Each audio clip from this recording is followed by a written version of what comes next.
Villages scattered around the Essex countryside boast the sort of charm admired around the globe. But just a few yards down the road lies a different country, thousands of miles away. Downtown USA at RAF Wethersfield has been home for American airmen for 45 years. They spend dollar bills, they eat burgers, and they talk about baseball. But in about a year, the tills will have stopped jangling here, the shells will be cleared, and the Americans will all have gone. They're leaving because the Pentagon wants to reduce its military presence overseas. And that has implications not only for the 16,000 American airmen and their families who live in our region, but also for the communities they've become part of. They've made friends here. They spend millions of pounds here. Peace has become big business. And that's not surprising, because as well as the airmen, there are 24,000 dependents and civilians working on the region's US bases. They spend more than £75 million on British goods and services, and the bases themselves spent a staggering £166 million on supplies and maintenance. Although not everyone wants foreign troops stationed over here, Britain has long been a sort of unsinkable aircraft carrier for the United States, and our region has its fair share of big bases. The headquarters of the 3rd Air Force, the British branch, is at Mildenhall. Just up the road lies Lakenheath. Bentwaters is on the coast, and further west is Alconbury. And there are several smaller bases like Wethersfield. The Red Horse stands guard outside Wethersfield, home for the civil engineering squadron which bears its name. Set up to repair runways during the Vietnam War, its staff are highly skilled. They can build bridges, and they keep in practice by even renovating houses. But along with Greenham Common and Fairford in Gloucestershire, Wethersfield is a victim of President Bush's budget cuts. He needs to save £70 billion. Wethersfield is expensive to run. Its staff travel widely and training is pricey. It will be deactivated or closed down. But if the Pentagon's financial headache is eased, are problems for the locals just beginning? Well, there's going to be a loss in this area of anything between up to £6 million in money that was spent on contracts and wages. I think some of the local shops and pubs will lose some income. It's difficult to determine how much, but possibly 10%, 20% of their income will be lost. But if the Americans stop spending in the high street and the bases stop employing UK firms, those they bought from have less money to spend too. Reduced demand means job layoffs. Okay, how do you feel about that colour? Let's have a look. Okay, do you want to have a look at all four? Put them down.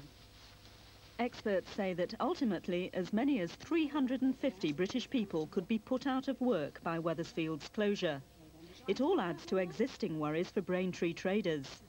With the interest rates and everything going up, and Braintree being a very small town, it won't put me out of business, but I'd be happy. Gap left by the Americans. I think it will. It's not only the American troops and the base workers up there, and they make up the basis of my lunchtime trade most of the time. Nobody works in the village anymore, so it has to be, the base is the nearest sort of form of employment. And if I miss them at lunchtimes, then yes, it will make a difference. But an immediate threat to livelihood hangs over the 118 British civilians who work on the base. They will be made redundant or redeployed. Either way, some, like switchboard operators, fear a drop in their standard of living. How do similar jobs compare? Not very well at all, no. Not as far as money goes, and conditions either, I would think. Do you think you'd have difficulty in finding another job? No, because I'll do something, but I will probably have difficulty in finding a job as nice as the one I've got now. The Red Horse Squadron does its best to foster good relations with the community. It moved uprooted trees during the hurricane and makes the base's facilities available. We participate in local clubs and bowling. We've made a few futile attempts at rugby and challenging the local golf clubs to some tournaments. So we probably hold the record for the most consecutive losses in a row. But it's been our goal to try to put back something into each of the communities while we're here. The rural way of life prompted many Americans to rent or buy a home off base. Diana Sims is married to a technical sergeant. She was born and brought up in our region. Now she'll have to leave.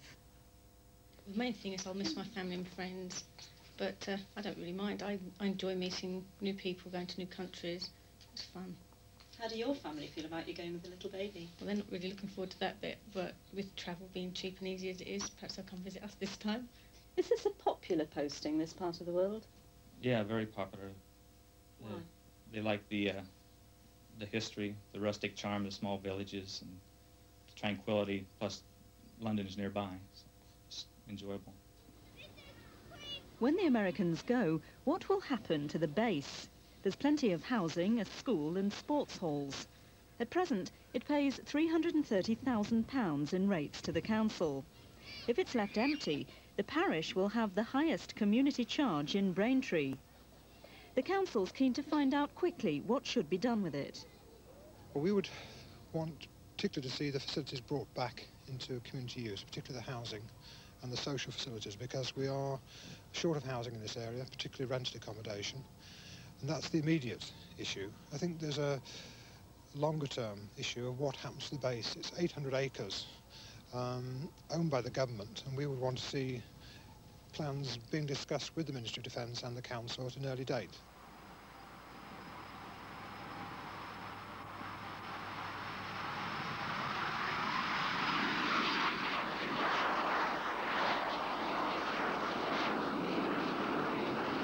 But what is the future for the other US bases in our region?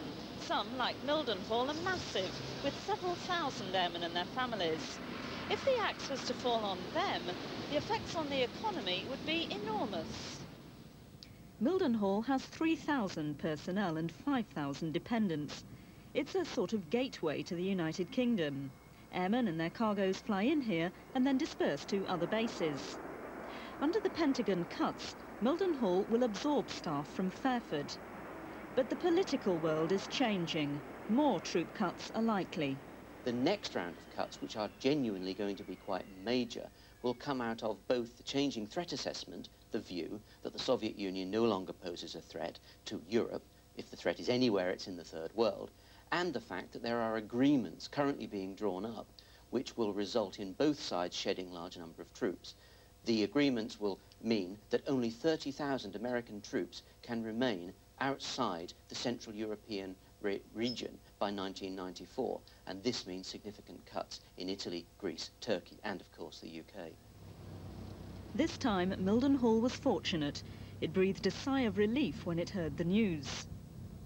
Well, I don't know a family that isn't affected by the base's presence in one way or another. That may only be a grandson or a nephew or a niece, that either indirectly or directly.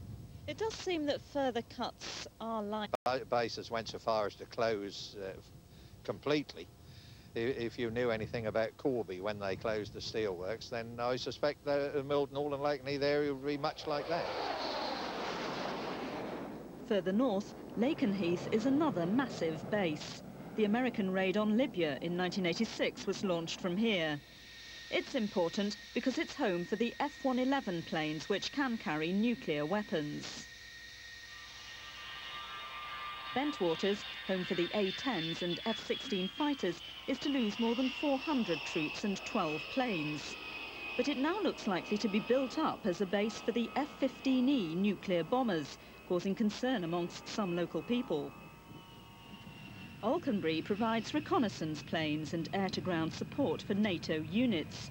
So, if further cuts are likely, will they hit the bases in our region?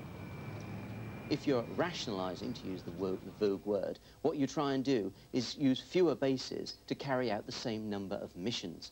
And the main bases, such as Lakenheath and Mildenhall, may well see increased activity, an increased role in certain areas. So the honest answer is, no one quite knows. There will be job cuts, troops will go home from East Anglia, but some of the bases in East Anglia may well be more important in the next few years than they have even been in the past. Good morning, ladies and gentlemen. This is the space available page for any passengers. In Wethersfield, history has come full circle. The Americans arrived to cries of overpaid, oversexed and over here. Although some hope their departure will herald large-scale withdrawal of American troops from Britain, others here will miss them. But what will go through their minds when they leave the Milden Hall departure gate? Probably the same thing that went through my mind before. I know I'll be back. That'd be tough. I've never really had a bad assignment. Each time I've had a job, it's been the best one I've ever had. This one beats them all, no question about it. The flags are likely to come down at Wethersfield for the last time in summer 1991. By then, the future for the other bases in our region could also be clear.